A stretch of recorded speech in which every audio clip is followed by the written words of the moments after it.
E aí galera, paz para quem é de paz, sucesso para quem é do sucesso.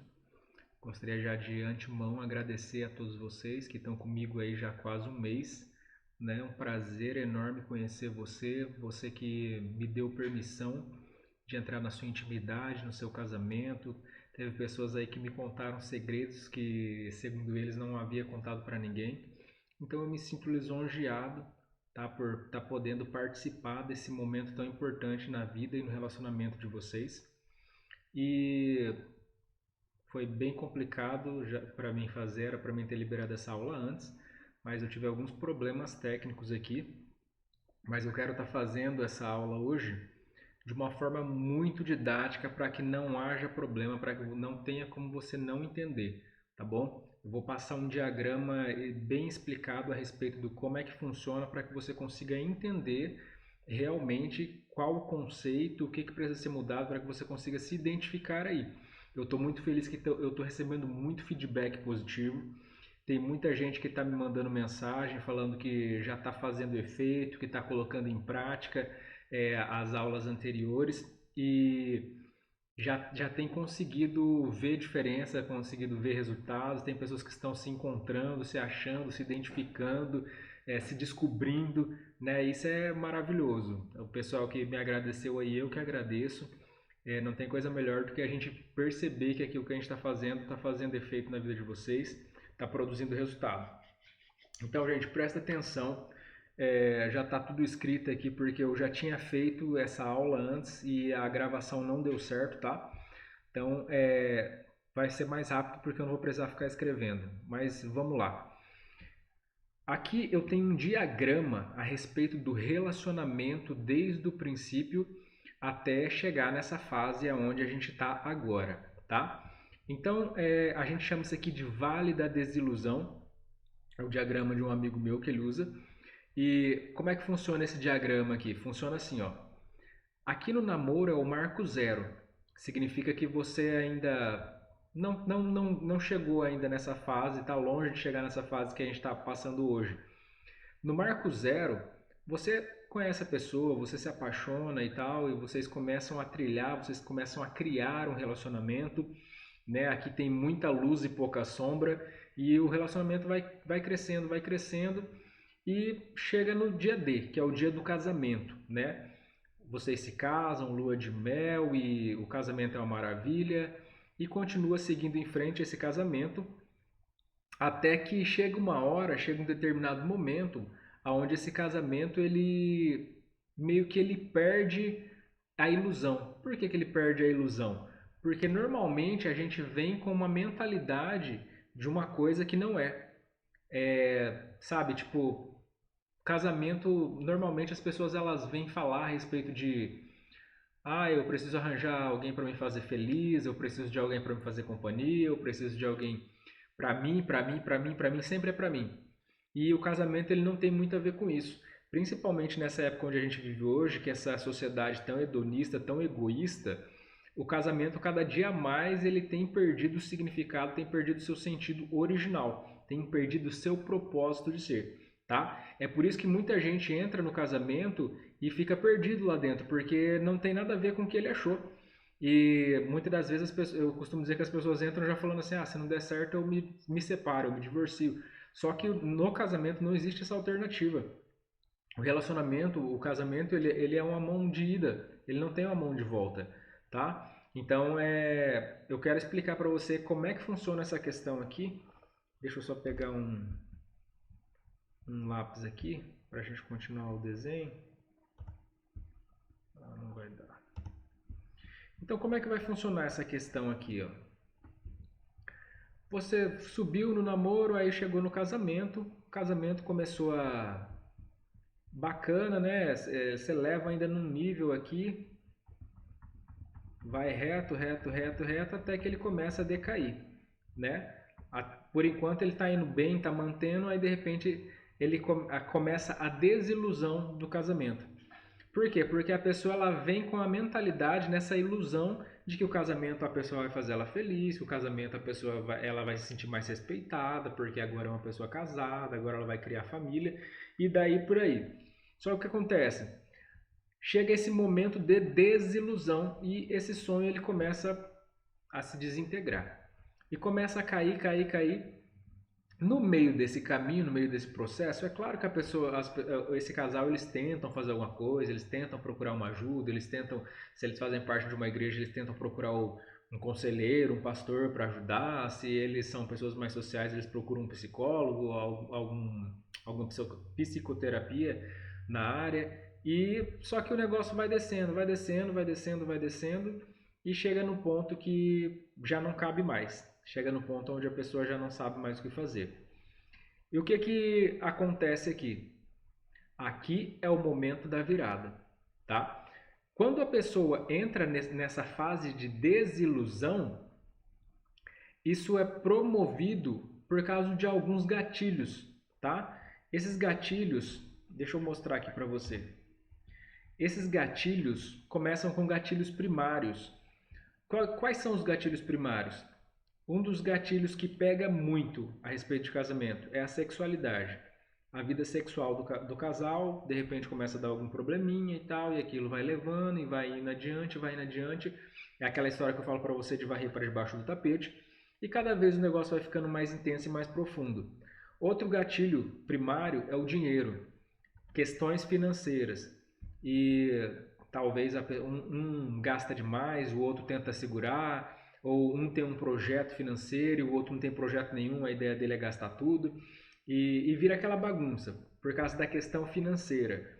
Outro problema que é muito recorrente, e esse é muito forte, é a questão da filiação, quando os filhos começam a nascer. Quando nasce o primeiro filho, o casamento ele precisa de um novo contrato. Por que eu falo de um novo contrato? Porque a maneira como esse casal vivia anteriormente não vai mais bater com a maneira que ele vai viver agora. Éramos dois, agora somos três. Entendeu? A partir do momento que vem uma nova pessoa para a família, e isso é para cada filho que vem acrescentando, existe uma nova rotina, existe uma nova dinâmica que precisa ser entendida. Agora é preciso que os dois agora eles observem que as coisas mudaram, não é mais do jeito que era antes.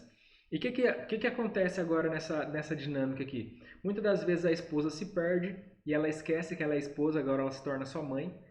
Às vezes o marido faz a mesma coisa, esquece que ele é marido e torna-se só pai. E então, tipo assim, tem essa dinâmica que eu não sei se você já percebeu, mas à medida que a gente vai desenvolvendo no relacionamento e no quesito família, nós vamos ganhando mais atribuições, mais responsabilidades. A princípio namora, não tem tanta responsabilidade assim, depois noiva, depois casa, já se torna um pouco mais responsável um pelo outro. E aparece o primeiro filho, aí agora tem uma responsabilidade, uma vida para você conduzir ela do nada, que ela não tem entendimento de nada, então você vai criar ela do zero. E depois vem outra vida, então agora tem a distinção entre dois irmãos, dois filhos que tem que ser tratado de uma maneira correta, com estímulos totalmente diferentes, que agem e pensam totalmente diferente, então são criações totalmente diferentes. Então, se você parar para pensar, o relacionamento e a questão de família, ela vem para nos nutrir na questão de responsabilidade e maturidade, ao tempo que ela exige de nós que a cada momento, a cada mudança de estação, a gente venha a ser preparado para isso. Não adianta eu achar que eu vou casar e vou continuar sendo igual o menino que eu era quando eu namorava. Ou que agora que eu sou pai, eu vou continuar tendo a mesma vida que eu tinha quando era eu e minha esposa, que a gente era livre, fazia o que queria, chegava na hora que queria, entendeu? São estações totalmente diferentes e cada estação dessa vai exigindo mais maturidade, mais responsabilidade. É por isso que são gatilhos que facilmente atingem a vida do casal e promovem essa desilusão no relacionamento. Esses gatilhos primários, conforme eu falei aqui, se você parar para pensar, não tem problema nenhum. Não é uma coisa ruim. Sexo não é ruim, dinheiro não é ruim, filho mais ainda. Não tem nada de ruim aqui. São simplesmente coisas que, se mal resolvidas, elas acabam fazendo você tropeçar e vai virando uma bola de neve. Esses gatilhos primários, se você percebeu, são todas coisas íntimas, são coisas que estão ali dentro ali da rotina do casal, dentro de casa, são coisas que as outras pessoas de fora não vão saber. São coisas que só o casal está sabendo o que está acontecendo. Fora isso, tem os gatilhos secundários. O que são os gatilhos secundários? Gatilhos secundários falam de coisas externas, que também promovem dessa mesma forma gatilhos que vão te levar para a desilusão do relacionamento. Uma coisa muito recorrente, parentes, os pais do marido, os pais da esposa, às vezes o marido que ele não tem o cordão umbilical cortado, então ele tem uma dependência emocional ainda com relação à mãe, a esposa que abandona muitas das vezes a casa para ir cuidar da casa da mãe dela e fica mais tempo na mãe dela do que em casa, e esse tipo de coisa que vai minando o relacionamento, percebe? Percebe que não tem nada de ruim? Percebe que não tem nada de errado? Não tem nada de errado nisso. Só que à medida que essas coisas se tornam desordenadas, à medida que essas coisas se tornam corriqueiras, acaba por gerar um problema entre o relacionamento desses dois. Aqui tem a questão de parentes. A questão de saúde é uma outra questão que é externa e também pega muito na questão do relacionamento. Às vezes um dos dois tem algum problema de saúde e aquele momento onde as pessoas elas esquecem, né, da promessa que fizeram na saúde e na doença, é dessa hora que está falando. Mas é um problema que acontece demais. E um outro também, que são as más companhias, as más influências. Né? Depois que meu marido começou a andar com aquele povo lá, só vive fazendo isso. Depois que a minha esposa arranjou essas colegas dela, agora pronto, só pensa nisso. Entendeu? Então são gatilhos que devagarinho vão tirando a pessoa do eixo, vão tirando o relacionamento do eixo e vão minando vagarosamente. São coisas que são tão pequenininhas. Joga debaixo do tapete, depois eu varro tudo, entende? Sabe, são coisas que nem compensa eu brigar por isso, não compensa nem eu... Então são coisas que elas vão minando o casamento e quando você vai ver, você tá aqui, ó, na desilusão, no vale da desilusão. Só que o que eu quero que você entenda é que esse vale de desilusão não é ruim. É claro que é um momento dolorido? É claro que é áspero, é claro que muitas das vezes não é o que você queria estar vivendo. Com certeza você não queria estar vivendo desse jeito que você está vivendo o seu relacionamento hoje. Mas aqui é um ponto culminante para que as coisas comecem a mudar, tá? Então o que vai acontecer? A partir do momento em que você identifica que você está nesse vale, que você está nessa situação de desilusão, você saiu, olha só a transição, você estava na ilusão, você entendeu que era uma ilusão e caiu na desilusão.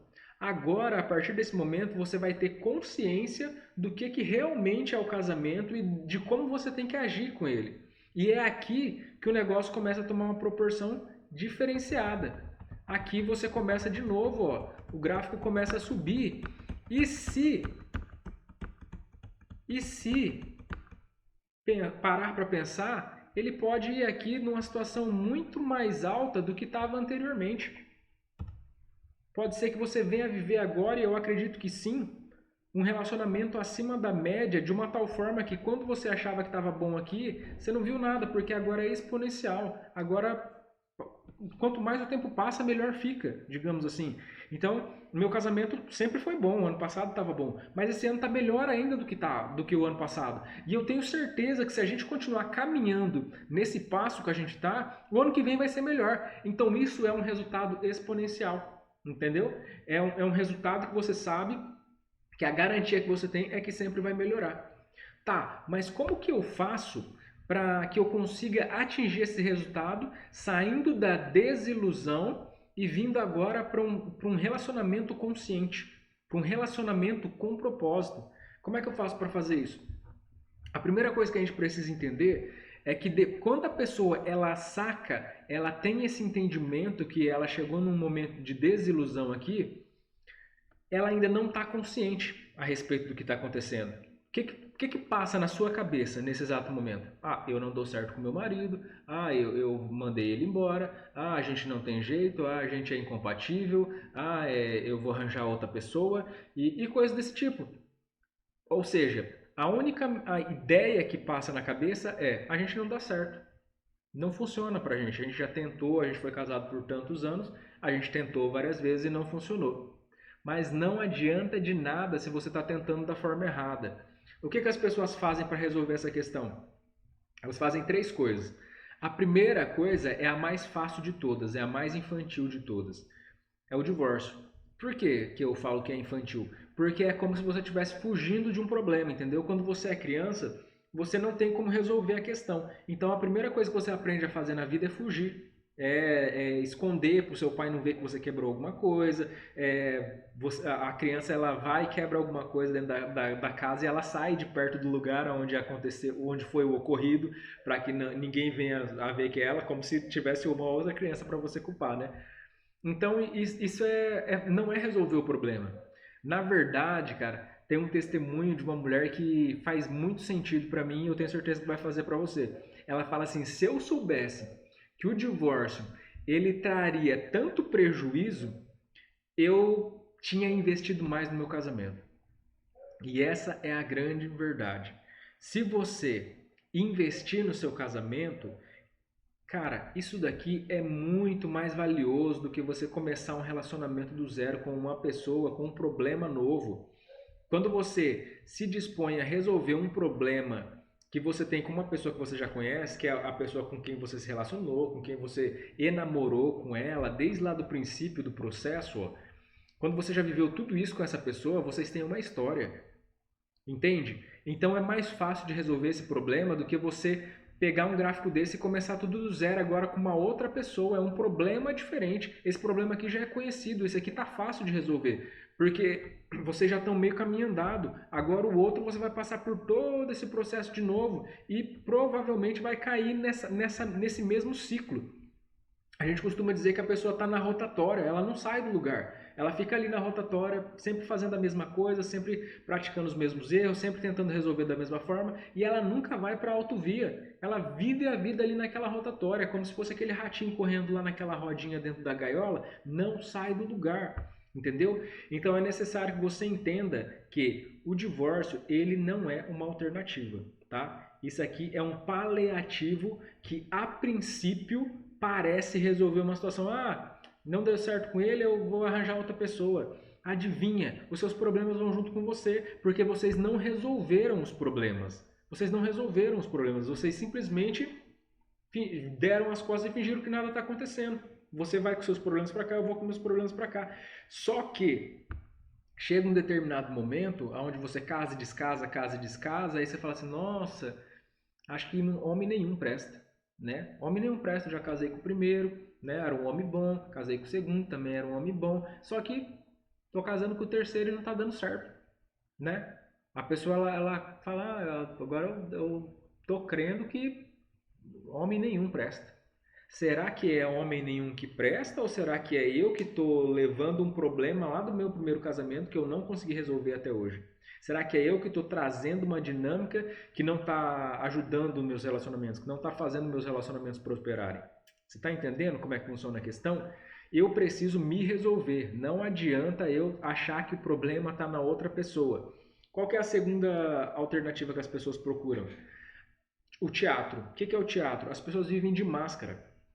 Às vezes os dois vivem na mesma casa, às vezes dormem na mesma cama, só que eles já não são mais um casal. Eles já não são mais marido e mulher. Eles já não têm mais relação sexual. Às vezes eles nem se conversam mais dentro de casa. Eles vivem qualquer dinâmica, eles vivem qualquer função. Às vezes é uma função de irmãos, às vezes é uma função de amigos, às vezes é uma função de inimigos até, mas às vezes por conveniência, por os dois já falaram: ah, eu não vou querer me relacionar com mais ninguém, então vamos ficar nós dois aqui mesmo, a gente já tem nossas coisas, tem nossas casas, a gente vai virar colega de quarto, digamos assim, né? Ou às vezes por causa que tem filho pequeno, fala: ah, vamos criar nossos filhos, né, e tal, e deixa esse negócio pra lá. E as pessoas elas vão vivendo essa máscara. Chega na frente da família: ah, esse aqui é meu marido, esse aqui é minha esposa, né? Tá tudo bem. Para quem não conhece o íntimo, tá tudo bem, né? Não, são casados e tal. Só que não são. Dentro de casa eles são pessoas totalmente desconhecidas. Então, terrível coisa é cair nessa situação. E uma coisa interessante, um dado interessante, é que percebe-se que os casais que têm mais de 30 anos viviam muito isso daqui. Só que hoje, os casamentos aí com até uns 20 anos mais ou menos, raramente isso acontece. Você percebe que é algo de uma cultura mais antiga. Hoje em dia as pessoas já não admitem mais isso. Poucas são as pessoas que têm aí menos de 20 anos de casado que admitem isso daqui. De ficar vivendo de aparência, digamos assim. Normalmente a pessoa já vamos divorciar e já resolve a questão, né? As pessoas elas fazem isso. Mas antigamente as pessoas elas prezavam mais por essa questão do que vão pensar. Ah, não vamos desestruturar a nossa família. Até pela questão do divórcio também, do tanto de perda que tem o divórcio. Perde perde no nome, você perde na questão financeira, tem que vender tudo que vocês conquistaram. É, cara, é muita perda. Fora a questão familiar, a problemática que vai gerar se você tem filhos pequenos, ou como que isso vai atrapalhar no psicológico deles, tudo isso, tá? Então, viver de máscara é um grande desperdício. Eu conheço história de casais que tinham mais de 20 anos de casado e estavam de máscara já há muitos anos. E depois, o incrível de tudo é que é sempre do mesmo jeito. Depois que essas pessoas elas conseguem restaurar o seu casamento, que elas entendem, que elas descobrem que existe uma restauração, que existia uma restauração, mas até então elas não tinham consciência disso, elas falam, cara, se eu soubesse que dava para viver esse relacionamento que eu estou vivendo hoje antes, eu não tinha desperdiçado tanto tempo. E essa é uma verdade que todos acabam falando depois. Porque a pessoa ela vive nessa ilusão de que não existe uma restauração, que ela já tentou de tudo e que não deu certo. Então ela é obrigada ou a viver nessa máscara ou então a divorciar de uma vez. Nunca passa pela mente dela que é possível transformar o relacionamento e não só transformar. A ideia que eu trago para vocês não é de transformar o relacionamento, de voltar. Ah, nós estamos cada um morando num lugar ou estamos brigados e agora vamos voltar a viver como casados.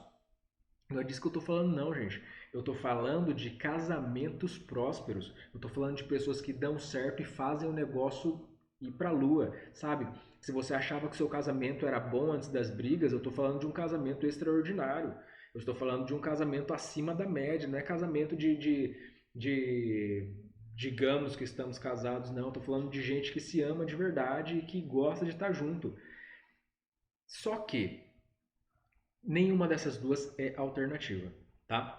E eu apresento para vocês a reinvenção. A reinvenção é o que proporciona esse efeito aqui, ó. A reinvenção é colocar a coisa certa no lugar certo. Isso é reinventar, colocar a coisa certa no lugar certo. Entende? Quando você resolve reinventar, por que as pessoas elas não querem reinventar, Júnior? Porque reinventar é o processo mais difícil a curto prazo. O divórcio é o processo mais fácil a curto prazo. O teatro é o processo mais fácil, digamos assim. Eu não diria fácil, mas eu acho mais cômodo, né? A longo prazo. Agora, a reinvenção ela é o melhor processo a longo prazo, porque a curto prazo é trabalhoso, entendeu? É trabalhoso porque é necessário você mexer com tudo. Você vai pegar a estrutura do relacionamento e fazer assim, ó, vai dar uma sacudida. É igual está escrito lá em Hebreus, abalar tudo aquilo que é abalável e só vai permanecer aquilo que é inabalável. É exatamente isso daqui. É fazer uma reinvenção, é uma transformação, é tirar tudo aquilo que está no lugar errado e colocar no lugar certo, e tirar aquilo que não faz parte ali daquele ambiente, colocar para fora. É você dar prioridade àquilo que tem prioridade. E quando a gente fala de casamento, cara, a gente está falando de muita prioridade. Sabe? A gente acabou de falar aqui a respeito do gatilho secundário dos parentes. Cara, lá em Gênesis, no capítulo 2, quando Deus ele dá o primeiro princípio de relacionamento, ele fala assim: e deixará o homem pai e mãe e unir-se-á à sua esposa. Deixar fala de prioridade com relação à família. Quer dizer que agora a família matriz de onde eu saí já não voga mais sobre mim. A minha mãe já não tem mais autoridade de falar: filho, você não pode isso, você pode aquilo. Você está entendendo? Cara, isso aqui é muito forte. Quando você entende que a prioridade é a respeito do marido, que a prioridade é a respeito da esposa, você não perde tempo, você não sofre com a questão de quando nasce filho, por exemplo. Porque, conforme eu falei, às vezes nasce o filho e os dois ficam bobos, né? E aí todo mundo se vira pro filho e esquece do casamento. Só que se você entende esse princípio de prioridade, que eu chamo de hierarquia, você, cara, você fala assim, pô, se o casamento veio primeiro, então primeiro honremos o casamento, né? O filho vem depois, a filiação vem depois. Então, da mesma forma que aquela família matriz, que foi de onde você veio, chegou um momento onde eles te liberaram para que você casasse, e agora você tem outra família onde você é a prioridade daquela casa, onde você é a autoridade máxima daquela casa. Dessa mesma forma, a gente tem que agir com os nossos filhos. Então, quando a gente tem esses conceitos bem estabelecidos, a gente não sofre com essas questões. Tudo bem, Júnior, e aí? Como é que a gente proporciona essa reinvenção? Como que a gente faz isso? A primeira coisa que eu preciso falar antes disso, e eu comecei falando a respeito da questão da desilusão, é a gente entender que a crise é um algo necessário, tá? Quando a gente chega nesse nível de desilusão, o que a gente percebe? A gente está vivendo uma crise. O que é uma crise, Júnior? Uma crise é uma necessidade de mudança. É uma situação na qual você não consegue mais viver daquele mesmo jeito. Entende? Se você parar para pensar, a nossa vida ela é feita de crises. O que é a crise? A crise é mais ou menos como se fosse a única forma que o universo achou de fazer a gente tirar o pé do chão. De fazer a gente andar. De fazer a gente assumir aquilo que a gente tem que assumir. As responsabilidades, a maturidade em si. Entende? É como se a dor fosse a única coisa que nos movesse. Porque se depender de nós mesmos, do nosso comodismo, a gente fica do jeito que está. Só que tudo aquilo que foi criado para prosperar. Tudo aquilo que foi criado para se desenvolver. Percebe? O que acontece quando uma árvore frutífera ela não dá fruto? Você corta e joga ela fora. Por quê? Porque se você planta uma árvore frutífera, é para ela dar fruto, né? E eu falo isso porque eu lembro quando eu era criança, minha mãe sempre plantava vários pés de mamão no muro, né? Perto do muro, assim. E de vez em quando ela falava assim, esse pé de mamão é mamão macho. Eu falava, por quê? Ela falava, porque não dá fruta. Aí o que fazia? Cortava aquele pé de mamão e plantava um outro porque ela queria fruto. Para que eu quero um pé de mamão que ele não faz aquilo que ele foi feito para fazer? Você está entendendo? Então, tudo aquilo que é natural, tudo aquilo que é criado, foi feito para prosperar. Entendeu? Então, a prosperidade ela é natural. Agora, não prosperar é resistência. Você está me entendendo? Então, a crise é uma forma de fazer você mudar obrigatoriamente. É como se o universo estivesse te empurrando para que você venha viver melhor do que você está vivendo até agora. E a crise é assim, eu não estou suportando essa situação que eu estou vivendo. E agora, o que vai acontecer? Agora uma mudança vai acontecer. Se você parar para pensar a respeito de quando você estava no ventre da sua mãe, estava tudo lindo, era tudo perfeito, era tudo natural, era do jeito que tinha que ser. Só que chega um determinado momento onde aquele ventre ele se torna pequeno para você. Aquele espaço que era tão bom, que era tão confortável, já não é mais tão confortável. E agora, tanto para você quanto para a mãe que te carrega, a situação é uma crise, é uma situação desagradável, onde existe uma necessidade de uma disrupção. O que é disrupção? É quando você vai atravessar esse momento para começar a viver uma nova vida. Até então você era um bebê intrauterino. A partir do momento em que existe o Natal, o nascimento, essa criança agora ela vai ver o mundo, ela vai enxergar as pessoas que estavam, ele só ouvia a voz até então. A partir de agora, ele vai se relacionar pessoalmente com a mãe, com as pessoas do âmbito familiar, entendeu? Aconteceu uma disrupção e agora é uma nova estação na vida dessa criança. Aquilo, a maneira como ele vivia, a maneira como ele se alimentava, a maneira como ele chamava a atenção da mamãe lá dentro do útero não funciona mais agora que ele está fora do útero, entendeu? É uma nova estação, é uma nova maneira de viver. Então não adianta eu estar nessa fase, nessa crise que você está vivendo hoje e você tentar ficar fazendo a mesma coisa que você fazia antes, porque é uma nova estação. Qual é a única garantia que a gente tem, Júnior? A única garantia que a gente tem é que depois da crise alguma coisa vai mudar. Ou na crise você morre nela, ou na crise você se transforma e sai melhor do que você estava antes.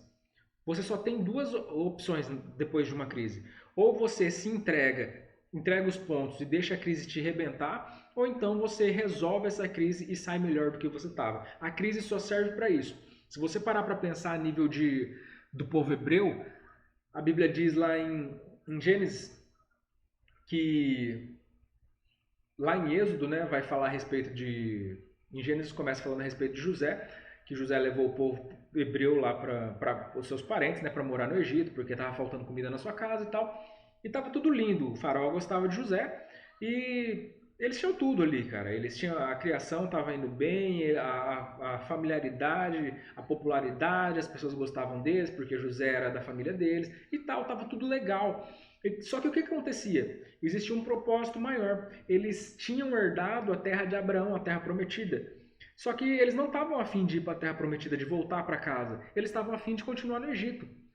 Aí o que Deus faz? Deus endurece o coração do faraó para que através disso o faraó empurre eles para fora. Ou seja, o faraó empurre eles para que eles venham a viver o propósito. Entende? Você lembra de Pedro, quando Jesus falou que ia para Jerusalém, ali ele ia ser morto. Aí Pedro fala, nunca que a gente vai deixar alguém colocar a mão no Senhor, vão ter que passar por cima da nossa raça. Aí Jesus fala, para trás de mim, Satanás, porque você não entende das coisas de Deus. Né? E por um outro lado, quando Judas ele chega para condenar Jesus, para mostrar quem é Jesus para aquelas pessoas que vieram prendê-lo, Jesus vem e fala para ele, ô amigo, já chegou amigo, e chama Judas de amigo, quando Judas vem para beijá-lo, para traí-lo. O que significa isso? Significa que Jesus ele nos ensina a dar prioridade para aquilo que está nos empurrando para o propósito. Pedro queria abraçar ele e falar, não, Jesus, vamos viver eternamente aqui na terra, nós somos amigão. Só que ele sabia que o propósito dele era morrer na cruz. Por um outro lado, Judas estava empurrando ele para o propósito. Então ele chama Judas de amigo. E quem estava se dando de amigo, que era Pedro, ele fala, para trás de mim, Satanás. Só para que você consiga entender aqui de uma forma simbólica como é que funciona essa crise, a dinâmica da nossa crise. Então, por que você precisa entender isso? Porque, cara, não é hora de sofrer, é hora de se mover. Quais são aí a maneira, qual que é a maneira que eu consigo modificar essa questão? A gente vai chamar de 3As. Tudo isso aqui é coisa que eu já falei para vocês anteriormente, tá, gente? Eu estou explicando de uma forma mais didática agora. O que são os 3As? O primeiro A é o amor próprio, o segundo é a autoimagem e o terceiro é a autorresponsabilidade. Eu vou definir para vocês cada um desses As, por quê? Porque eu tenho percebido que apesar de tudo que a gente já falou anteriormente, tem muita gente que está viajando na maionese e não está entendendo nada com relação a isso. Amor próprio não tem nada a ver com já que o meu marido não me quer, eu vou para balada.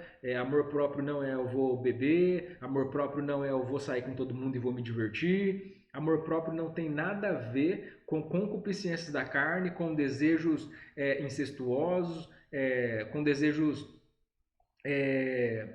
de prazer imediato. Não tem nada a ver com isso. Amor próprio, ele fala a respeito de um tratamento e que muitas das vezes não vai te trazer um prazer imediato, mas que a longo prazo vai fazer efeito, vai fazer diferença na sua vida. Por exemplo, eu sempre falo para vocês, e isso é terapêutico, a gente precisa fazer, todo mundo precisa fazer, mas as pessoas que estão passando por algum problema emocional, mais ainda precisam estar fazendo algum tipo de exercício físico, principalmente de alta intensidade. Por quê? Porque você precisa liberar essas toxinas na questão do suor e tal, e você precisa usar isso como uma descarga para que você libere emocionalmente toda essa carga negativa que você está carregando. É por isso da necessidade de você estar fazendo alguma atividade física.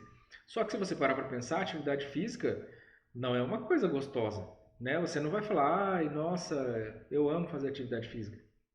Uma coisa é você falar, não, eu gosto de fazer um esporte, né? Porque tem toda uma questão psicológica por trás. Agora, vamos pôr uma pessoa na academia fazendo exercício. Cara, tá doendo, tá suando, tá cansando. Então, tipo, em outras palavras, não tem muito prazer nessa questão. É claro que se a gente parte aí da questão da psique, a partir de 15 minutos, você começa a liberar hormônios ali que vão te dar prazer e tal. Mas, se a gente está falando a respeito de um prazer imediato, de uma questão de, por exemplo, se eu estou malhando é porque eu quero ver resultado. O resultado demora um pouco para acontecer, ele não acontece de um dia para o outro. Então é uma questão de longo prazo, de longo e médio prazo, né? Então o amor próprio, ele não fala a respeito de você fazer aquilo que você quer fazer. Isso é infantilidade. Se você pensar que amor próprio é simplesmente fazer aquilo que é gostoso ao seu ver, isso não é amor próprio. Isso é infantilidade. Porque se você parar para pensar, a gente vai viver de uma forma tipo homens das cavernas, tipo fazendo tudo aquilo que o meu id quer, tudo aquilo que eu gostaria de fazer. Ah, eu quero, eu vou e pego. Ah, eu quero, eu vou e faço. Cara, isso está totalmente errado. Isso não tem nada de amor próprio. Isso, na verdade, é uma desgovernança da sua parte. Né? É uma falta de autocontrole. E o amor próprio é totalmente ao contrário. É autocontrole puro. Amor próprio é você entender que alguma coisa é gostosa. Por exemplo, o que é o amor próprio? Você come besteira. Quando você tem amor próprio, você se dedica a preparar uma refeição bem feita, uma refeição sadia, uma refeição saudável, para que aquilo faça bem para o seu corpo, ao contrário do outro que você comeria, que alguma coisa industrializada que não faria bem para o seu corpo. Isso é amor próprio. Você está entendendo? Então, o amor próprio, ele é para que você consiga entender, é mais ou menos igual quando você está criando uma criança. Pode ser que você, como pai, se você for um pai meio desmiolado, você queira fazer tudo aquilo que a criança quer. Você dê tudo aquilo que a criança te pede. Por quê? Ah, porque eu amo ele. Mas isso não é amar. Isso não é educar. Quem ama, põe o filho para dormir na hora de dormir. Quem ama, acorda o filho na hora de acordar. Quem ama, por mais que o filho queira ficar assistindo televisão até tarde, ele fala, é tantas horas por dia e já passou a sua cota hoje. Quem ama, põe o filho para estudar, por mais que ele vá resmungando. Então você percebe que amar não tem muito a ver com fazer aquilo que a pessoa quer que faça, com aquilo que ela gostaria de receber, entendeu? Então o amor próprio fala muito a respeito disso. Agora, vamos à questão aqui. A palavra de Deus, ela fala assim: ama teu próximo como a ti mesmo. Então, cara, aqui existe um princípio a respeito de uma premissa que é assim: se o meu tanque de amor está vazio, como que eu amo o meu próximo? Com o que eu amo o meu próximo? O que eu tenho para oferecer para ele, afinal? Porque se nem eu estou sendo amado, como que eu posso oferecer alguma coisa para ele? Se eu não tenho nem para mim? Tá me entendendo? Então, isso fala a respeito de amor próprio. O que é a autoimagem, que é outra coisa que não tem nada a ver com o que as pessoas estão pensando aí? Eu falo porque eu tenho ouvido, tenho conversado muito com várias pessoas aí do grupo. O que é autoimagem? Autoimagem não é passar maquiagem, não é pintar o cabelo de vermelho. Ah, eu acabei de passar por um momento ruim, um divórcio, e eu estou cuidando da minha autoimagem. Autoimagem não é externo, é interno. Autoimagem fala da maneira como você enxerga, da maneira como você se enxerga. Tem pessoas que têm uma autoimagem negativa. Elas pensam que elas são os piores de todos, que tudo não dá certo para elas, as pessoas são melhores do que ela. Tem uma autoimagem negativa. Tem pessoas que já têm uma autoimagem totalmente errada a respeito de si mesmo, né? E essa é bem normal. As pessoas acham sempre que o problema é do outro, as pessoas acham que elas são incríveis e que a culpa do que está acontecendo é do outro. E daí por aí, né? Então a autoimagem é tipo assim, lá na palavra de Deus ela vai falar assim, por que você se preocupa com um cisco que tem no olho do seu próximo, sendo que tem uma viga dentro do seu olho? A autoimagem ela fala muito a respeito da crítica que a gente faz ao próximo, sem que a gente perceba que a gente também tem um monte de falha. Se eu falo para você, escreve aí para mim aí as falhas que você encontra no seu cônjuge. Cara, você começa a escrever ali, você fala, tem mais folha aí que não vai caber aqui não. Agora você fala, escreve agora 10 falhas em você. Aí você fala, nossa, pode ser 3? Que eu não estou lembrando de mais nenhuma. Então é muito difícil eu fazer uma autoanálise a respeito de mim mesmo. É muito difícil, porque como o nosso olho é virado para fora, eu só vejo os outros, eu não vejo a mim mesmo. É por isso que é necessário que eu tenha uma autoimagem coerente com aquilo que eu sou de verdade. É necessário que eu sempre esteja me analisando para que eu venha me conhecer. Às vezes eu acho que eu sou uma pessoa, nossa, eu sou um cara tão coerente, eu sou um cara tão educado, eu sou um cara que Mano, aí você pergunta pra esposa e fala, nossa, pelo amor de Deus, o cara é agressivo, o cara é violento. Só que na mente dele, na cabeça dele, ele acha que não. Ele acha que ele é uma pessoa super concisa. Por isso que é necessário você fazer uma autoimagem. Peça para uma pessoa que te conhece, se você está com seu cônjuge, por exemplo, ou com sua mãe, com seu pai, uma pessoa que te conhece muito, fala para ele assim, me conta uma coisa a respeito de mim que eu não sei. Fala uma coisa que eu faço que eu faço sem saber que eu estou fazendo isso. Você vai descobrir coisas que você não imagina. O terceiro A é a autorresponsabilidade. O que é autorresponsabilidade, Júnior? A autorresponsabilidade é o contrário de transferência de responsabilidade. A autorresponsabilidade é o encarar a vida sabendo que tudo o que está acontecendo hoje é resultado do que eu plantei ontem. Entende? E o plantio, a colheita, ela é básica. Se eu plantei, eu vou colher. E se eu não plantei, eu não vou colher. É tipo assim, se eu plantei coisa boa, vai sair coisa boa. E se eu plantei coisa ruim, vai sair coisa ruim. E se eu não plantei nada, eu também não vou colher nada. Entende? Só que esse nada não é benefício. Não dá pra gente ficar na inércia, porque o tempo todo a gente está tomando alguma decisão. Essa questão da autorresponsabilidade fala muito a respeito do que eu vejo do outro. Porque se você parar para pensar, as maiores desculpas que a gente ouve, você tá no grupo aí, você tá vendo todo mundo falando lá um monte de coisa, é que a culpa não é dele. A culpa sempre é do outro. Sabe, o meu relacionamento não tá dando certo por causa dele, ele não faz nada para melhorar, ele é isso, ele é aquilo, ele isso, ele é aquilo, ele isso, ele é aquilo, e você nada. Entende? Enquanto você não tomar a rédea da sua vida, não assumir a responsabilidade pela sua felicidade, pela sua satisfação, você vai ficar presa na mão dos outros. Quando você fala que o seu relacionamento depende do seu cônjuge para funcionar, se ele não me ajudar é 50%, 50%. Se não ajudar, não vai funcionar. Se você pensa dessa forma, adivinha, não vai funcionar. Porque se ele não está incomodado, ele não vai fazer nada. Entendeu? Eu tenho o costume de dizer o incomodado que se transforme. Porque normalmente sempre tem um que está entendido, que está querendo fazer a diferença e tem o outro que não está. Às vezes tem dois que sabem que está ruim, mas um quer melhorar e o outro quer deixar do jeito que está. Relacionamento sempre é assim. Sempre existe um diferencial a respeito das pessoas que compõem esse relacionamento. Nunca os dois são iguais. E esse que é o grande problemática. Se você for ficar dependendo de você ter um relacionamento realizável, um relacionamento maravilhoso, só que para isso você depender do seu cônjuge, tá perdido. A autorresponsabilidade fala exatamente disso. E esse negócio não é algo de agora.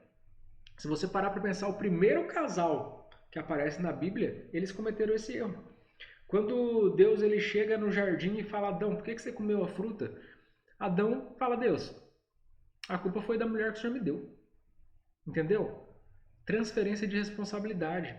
Ao invés dele assumir a responsabilidade e como homem, porque Deus é assim que Deus o via. Porque quando Deus ele entra no jardim, ele não entra procurando a Eva que comeu e deu para o marido. Ele entra procurando Adão, porque Adão era o responsável pela família. Adão era a autoridade da casa. E ele pergunta e ele joga nas mãos de Deus. Como se isso eximisse ele da responsabilidade. E o fato que comprova que isso não eximiu ele da responsabilidade é que ele foi castigado da mesma forma que a Eva e que a serpente. Entendeu? Sobrou para todo mundo. Porque todo mundo estava envolvido na história. E mais uma vez eu caio naquela situação que eu sempre falo para vocês. É culpa do meu marido, é culpa da minha esposa. No casamento não tem culpado inocente, gente. No casamento tem cúmplices. Tudo que vocês fazem, seja para ônus ou seja bônus, é culpa dos dois. Os dois são participantes. Se o negócio está dando errado, a culpa é dos dois. E se está dando certo, a culpa é dos dois também. Entende? Então a autorresponsabilidade fala a respeito de eu fazer o negócio dar certo. De eu ser responsável pela minha própria vida. E através disso, eu consigo mudar aquilo que está acontecendo ao meu redor. A questão da autoimagem aqui que eu falei e esqueci de falar, a autoimagem, conforme eu falei, ela é interna. E quando eu mudo por dentro, quando eu mudo o meu interno, as coisas no externo se transformam. porque cada pessoa tem uma maneira própria de enxergar o mundo. Isso não é uma coisa totalmente minha. Isso vem do ambiente onde eu fui criado, isso vem do tipo de pai que eu tive, do tipo de relacionamento que eu tive com os meus pais, com a minha família. Tudo vai influenciar a maneira como eu enxergo o mundo, entende? Do que eu tenho me alimentado, tudo isso vai influenciar a maneira que eu enxergo o mundo. Agora, a partir do momento em que eu tenho conscientização, que eu tenho uma consciência a respeito disso, e agora eu posso fazer as coisas de uma forma intencional, eu começo a enxergar as coisas pelo lado de fora a partir daquilo que tem dentro de mim. É o que eu falo toda hora para vocês. O seu relacionamento espelha o seu estado emocional. É por isso que eu falo, não vai procurar restauração de casamento enquanto você está aí caindo pelas tabelas. Se você não está conseguindo nem restaurar o seu próprio estado emocional, a sua própria situação, você não vai dar conta de restaurar seu casamento. Você vai chegar na frente dele, vai jogar tudo pro ar, você ou dela, e vai ficar pior do que estava, porque o seu estado emocional não está bom. Então é necessário que eu conserte a minha autoimagem, é necessário que eu me veja sóbrio, é necessário que, se eu precisar me perdoar, que eu me perdoe, e é necessário que eu peça perdão se for preciso, tá? Isso é o básico, isso é o pezinho lá embaixo. Se eu não fizer isso, não tem como partir do marco zero, tá? Eu não vou sair do lugar se eu não partir desses primeiros princípios. Autorresponsabilidade agora. Voltando para a autorresponsabilidade.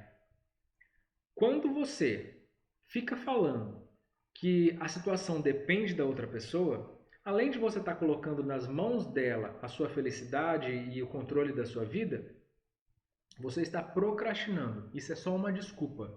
E eu vou te contar um segredo. Quem é bom em desculpa não é bom em mais nada, tá? Quem é bom em desculpa não é bom em mais nada. Então para de dar desculpa e resolva essa questão. Para de dar desculpa e começa a praticar essas coisas. O que acontece quando os 3 As eles começam a se alinhar? Você percebeu que os 3 As são todos a respeito de você? Não tem nada aqui a respeito do seu cônjuge. Não tem nada a respeito da família do seu cônjuge, da mãe dele que atrapalha o casamento. É tudo a respeito de você. Então, eu acho que já deu para entender que a restauração do seu casamento parte de você. Não parte do seu cônjuge. Não parte da família dele. Não parte dos irmãos da igreja. Não parte... Você está entendendo? Que é você quem tem que colocar a mão na massa? Então, a partir do momento em que esses 3 As eles começam a se alinhar, acontece a intraconexão. O que é a intraconexão? É eu comigo mesmo. Entendeu? É eu me conectando comigo mesmo. E o que vai gerar através disso aqui? A partir do momento em que eu começo a me conhecer, que eu começo a me entender, a perceber como que eu funciono, a minha comunicação ela é restaurada. A maneira como eu falo com o outro, a maneira como eu interpreto aquilo que o outro está falando, ela é restaurada. Porque normalmente quando a gente não vive isso daqui, quando isso daqui é totalmente emocional, a minha comunicação é baseada em egoísmo. A minha relação sempre é baseada em egoísmo. A relação ela é uma via de mão dupla, né? Então eu recebo e entrego também. A partir do momento em que esse fluxo ele é interrompido, ou eu só entrego e não recebo, ou então eu só recebo e não entrego, esse casamento ele vai ser rompido. Essa relação ela vai ser rompida. Tanto para mais quanto para menos. Esse fluxo ele sempre tem que estar equalizado. Entendeu? É por isso que a comunicação ela tem que ser correta. Porque quando os dois eles não conseguem se entender e eu preciso me entender para que eu possa entender o outro, entendeu? Eu preciso ter um quê comigo mesmo para que depois eu consiga entender o outro. Porque é necessário que eu perceba que o outro não sou eu. Uma das maiores dificuldades que as pessoas elas têm é de perceber que o outro não é ela. Ah, mas eu não faria desse jeito. Você não faria, mas ele é outra pessoa. É por isso que ele está fazendo de um jeito diferente de você. E você casou com ele justamente por isso, porque ele faz as coisas diferentes de você e você achava isso incrível quando vocês começaram. Entendeu? Já não bastasse a questão de ser homem e mulher, que são 2 seres totalmente diferentes, tem a questão da energia masculina e da energia feminina, que cada um tem que se colocar no seu lugar dentro da casa, tá? E Dessa forma, você consegue alinhar essa comunicação, você consegue entender o que a pessoa está falando, porque a comunicação não é simplesmente expressa através da língua portuguesa, a comunicação ela é expressa muito mais através de atos do que de palavras, tá bom? Então eu preciso discernir algumas coisas, não é nem interpretar, eu preciso discernir muitas das vezes o que está sendo falado. Só que para isso eu tenho que primeiro me entender. Eu tenho que primeiro estar em paz comigo. Quando a gente alinha tudo isso daqui, quando isso daqui começa a funcionar, a primeira coisa que a gente começa a perceber é isso daqui, ó. A gente percebe que o propósito de tudo, no fim das contas, é servir. Quando o seu casamento ele começa a funcionar, você começa a perceber que o propósito, que o que fez o seu casamento andar, é que o combustível dele é o serviço. Eu não estou falando de linguagem de amor, eu estou falando de servir a qualquer custo. Eu já falei a respeito disso. E o que é servir? Servir é igual a dona de casa que faz comida para todo mundo, depois lava a louça para todo mundo, depois arruma a casa. Também. Mas quando se trata de relacionamento, vai muito além disso, tá? Esse serviço da dona de casa é uma linguagem de amor, tá? Já é outra coisa. Mas também é um servir. Esse servir que eu falo aqui é o que a gente chama de inteligência espiritual. Por quê? Porque ele fala a respeito da hierarquia que tem dentro de uma casa. A hierarquia do casamento, ela não é uma hierarquia capitalista. Ela é uma hierarquia que vem do reino. Entende? O casamento ele é uma instituição divina. Então, os princípios que regem o casamento são princípios divinos. São princípios do reino, não são princípios da terra. É por isso que as pessoas elas vivem batendo cabeça. As pessoas achavam que eu vou casar para ser feliz, eu vou casar para ter uma pessoa para mim, eu vou casar porque eu sou muito carente, eu preciso de alguém. Cara, as pessoas deviam ter te contado que o casamento era a respeito de servir, não é a respeito de você ter alguém ou de ter alguém para te fazer feliz. O casamento é a respeito de servir alguém. Como é que funciona essa hierarquia do reino? O reino ele é todo de ponta cabeça. No reino, o maior serve o menor. No reino, os últimos serão os primeiros. Entendeu? No reino, Jesus lava o pé dos seus discípulos. Entende? Então, o reino ele é todo de ponta cabeça. É totalmente ao contrário da hierarquia que a gente conhece. A hierarquia que a gente conhece capitalista é uma hierarquia na vertical, né? Onde o menor serve o maior. A hierarquia do reino é uma hierarquia na horizontal, onde o maior serve o menor. Entendeu? Quem que é o maior da casa? O maior da casa é o pai. O pai, ele é a autoridade da casa. Em hebraico, Abba significa isso, autoridade da casa. O pai, ele serve a todos. Quem que é o menor da casa? O menor da casa é o filho. Você já viu quando uma criança nasce? O desespero que vira essa família?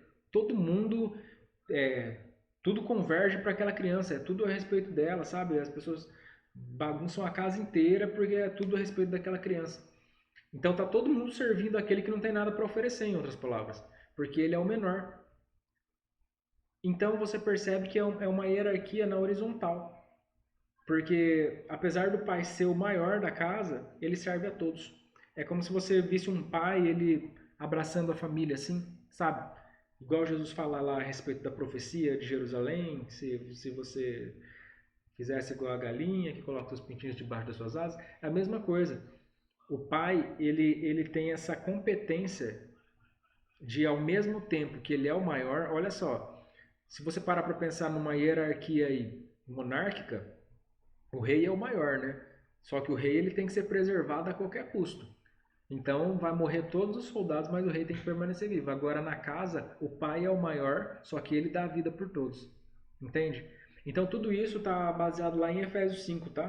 Para você que não tem ideia do que eu estou falando, depois você lê lá em Efésios 5, que fala a respeito do como que o casamento funciona e a exemplificação. O casamento ele é um simbolismo do evangelho. Se você quer entender o evangelho, é só você olhar para um casamento que funciona, tá? Um casamento que funciona é o símbolo do evangelho.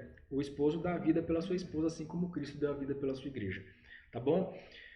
Então isso é inteligência espiritual. Por que é inteligência espiritual? Porque não é um servir de serviço.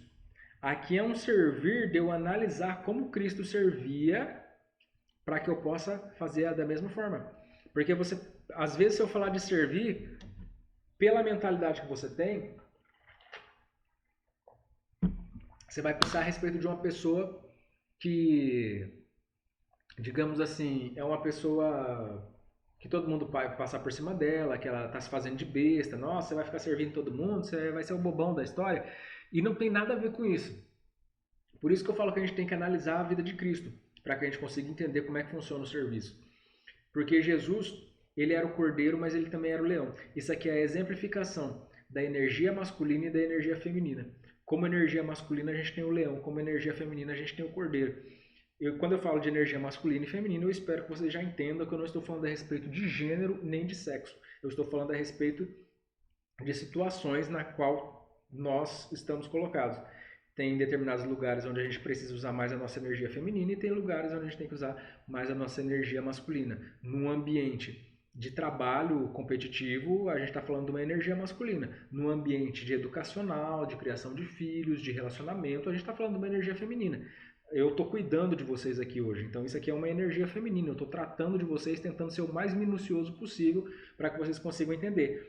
Quando vocês não entendem, eu fico bravo e eu cobro de vocês. O que é isso? Isso é uma energia masculina. Então, a gente tem que conseguir dosar essas coisas e o marido e a mulher têm que saber dosar essas coisas. Tenho pegado bastante caso de vocês aí a respeito dessa questão também. Voltando ao que eu estava falando a respeito da inteligência espiritual. Jesus, apesar dele servir as pessoas, você percebe que ele não era tido de bobo, muito pelo contrário. Jesus, ele era uma pessoa que as pessoas tinham medo dele. As autoridades morriam de medo do que ele era capaz de fazer. A política e a religião pregaram ele porque tinham medo do que ele podia fazer. Então ele não era tido como bobo, como um coitadinho. Apesar dele servir, ele sabia se impor na sua energia masculina quando era necessário, e quando era necessário que ele pegasse ali uma pessoa que estava desamparada pela sociedade, ele tratava aquela pessoa ali, confortando ela na sua energia feminina. Tá bom? Então isso é inteligência espiritual. É por isso que é necessário que a gente olhe para aquele que é o mestre, para aquele que foi o sumo de tudo isso que a gente está falando aqui. Ele é a pessoa perfeita para que você possa basear a questão de servir. Quando a gente fala de amar, também não tem uma outra possibilidade, cara. Quando se trata de amar, eu sempre costumo falar que o amor nunca disse eu te amo. Por quê? Porque na época que nós vivemos, na época da literatura, né, do romancismo, amar, ele não me ama mais, ele diz que não me ama mais. Ué, ele precisa falar? Se vocês não estão se relacionando, é claro que não ama mais. O amor não é palavra. O amor não é uma frase, eu te amo. Isso não, isso é clichê. O amor ele é demonstrado através de atos. Por isso que eu falo que o amor ele nunca disse eu te amo. Porque se você parar para pensar, você não vai ver Jesus falando assim, meus filhos, eu amo vocês, viu? Mas ele demonstrou entregando a sua vida e vivendo uma vida devoto a esse propósito. Entende? Então a demonstração dele vale muito mais do que se ele tivesse falado e tivesse vivido uma vida normal como qualquer outra pessoa vive. Então o amor ele não é falado. O amor ele não é sentido. O amor ele é executado. Entendeu? Por mais que às vezes você fale, eu não sinto aquela paixão, aquela loucura. A partir do momento em que você começa a demonstrar, você começa a trazer atos de amor para esse relacionamento, aquele negócio começa a acontecer dentro de você. Não tem como. A palavra de Deus diz, amai-vos uns aos outros, assim como Cristo vos amou. Tipo, isso é uma obrigação, isso é uma ordem. Então como que eu consigo amar uma pessoa? Executando atos de amor para ela, tá? Uma das coisas que é uma grande mentira na questão de relacionamento é fazer aquilo que você gostaria que fizessem para você. Não faça aquilo que você gostaria que fizessem para você. Por quê? Porque você é uma pessoa e seu cônjuge é outra pessoa, tá? Você precisa interpretar a maneira que ele te ama. Você precisa interpretar a maneira que ele recebe amor. E você precisa ensiná-lo a te amar. Porque você ama de um jeito e ele ama de uma forma totalmente diferente. Agora eu estou falando de linguagens de amor. Tá? Você precisa amar a pessoa do jeito que ela gosta de ser amada. E você precisa ensiná-la a te amar do jeito que você gosta de ser amado também. Tá entendendo? Então não é a respeito de eu fazer para o outro aquilo que eu gostaria que fizessem para mim, porque aquilo que eu gostaria que fizessem para mim é a minha linguagem de amor, é a maneira como eu entendo o amor, mas não é a maneira que ele entende amor. Entendeu? Talvez se a minha esposa me fizer um serviço, eu vou me sentir agradado. Mas se eu fizer um serviço para ela, ela vai falar, legal, né? Mas, tipo, em outras palavras, não era isso que eu estava esperando. Você está entendendo? Aqui entra a questão da lei do 80-20. O que é o 80-20? 80-20 fala a respeito da teoria de Pareto, que fala que 80% dos seus resultados vem de 20% do seu esforço. Então, quando você consegue acertar esses 20%, você trabalha muito menos e tem muito mais eficácia. Quando eu identifico qual que é a linguagem que toca o meu cônjuge, então eu não preciso ficar me matando de fazendo mil e uma coisas que para mim talvez funcionaria e para ele não funciona. Sabe? Quando você se mata de fazer a coisa e a pessoa, tipo, não fez muito efeito. Aí você fala, nossa, olha que pessoa ingrata, nossa, eu adoraria que tivessem feito isso pra mim. E ninguém nunca fez isso pra mim. E quando eu fiz pra ela, ela nem ligou. Por quê? Porque você está tratando ela como se ela fosse você. Entende? Então cada um é cada um. O que você tem que se esforçar é entender como ela ama. O que ela gosta? Ela gosta de presente? Ela gosta de palavras? Ela gosta de ser afirmada? Ela gosta de ter um tempo de qualidade? Sabe, de um tempo de olho no olho, só vocês dois. Ele gosta de que você faça alguma coisa com ele, ou para ele, ou junto com ele. Entende? Você tem que identificar o que mais essa pessoa ela cobra de você. Aquilo que mais a pessoa cobra de você é aquilo, é a maneira como ela gosta de ser amada. É simples assim. Gente, o tempo estourou aqui, tá? Eu queria ser mais rápido, mas se você conseguir guardar de tudo isso que eu falei aqui alguma coisa, guarde isso daqui, ó, tá? Isso aqui é o que mais importa, mas é necessário passar por todo esse processo. Isso aqui tudo é só uma demonstração para que você consiga entender de uma forma didática. Mas o que realmente está valendo é isso, você entender como que você precisa se preparar. Isso aqui é a preparação para que você venha a ter um relacionamento transformado. A gente não quer ter um relacionamento de qualquer jeito, a gente quer um relacionamento acima da média. A gente quer um casamento com propósito, tá bom? Então, mais uma vez aí eu agradeço a vocês, peço para que vocês peguem firme, essa vai ser a nossa última semana aí, antes do evento, tá? Então aproveitem o máximo, se vocês tiverem alguma dificuldade, manda lá para mim, eu estou atendendo muita gente no privado, eu só peço para que vocês tenham paciência comigo, porque às vezes eu não consigo responder na hora que você manda, tá? Que eu estou atendendo muita gente. E, gente, sai da desculpa, tá? Sai da passividade, vamos começar a colocar a mão na massa, porque eu preciso que vocês estejam a par de tudo isso daqui, para que no dia do workshop, na segunda-feira, vocês estejam prontos para fazer aquilo que a gente vai estar passando. Não adianta você achar que eu vou passar o pozinho mágico e que isso aqui não vai existir, que não vai ter esforço, que não vai ter que colocar a mão na massa. Se você quiser, vai ter que colocar a mão na massa e começa por aqui, tá? Essa é a base, esse é o fundamento, ok? Então, Deus abençoe poderosamente a vida de vocês e fiquem com Deus.